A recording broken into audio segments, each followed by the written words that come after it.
Ghibli style images ఇంటర్నెట్ను షేక్ చేస్తున్న trend ఇది. దీన్ని పబ్లిక్ ఏ రేంజ్లో వాడుతున్నారు అంటే ఏకంగా ఈ కంపెనీ సీఈఓ మమ్మల్ని పడుకోనివ్వండిరా బాబు, కాస్త గ్యాప్ ఇవ్వండి అంటూ పోస్ట్ పెట్టాడు. ఆ రేంజ్లో వాడేస్తున్నారు. జిబ్లీలో ఫోటోలు ఎడిట్ చేసే వాళ్ళంతా, ముఖ్యంగా అమ్మాయిలు, ఒక్కసారి ఆలోచించండి, మీ డేటా సేఫేనా?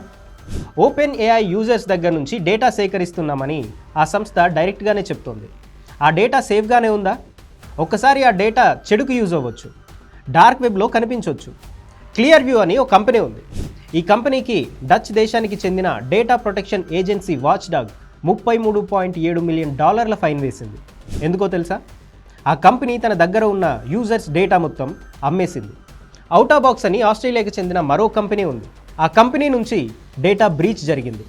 ఇందులో కొన్ని లక్షల మంది ఫోటోలు, డ్రైవింగ్ లైసెన్స్లు, ఫోన్ నెంబర్లు కూడా ఉన్నాయి.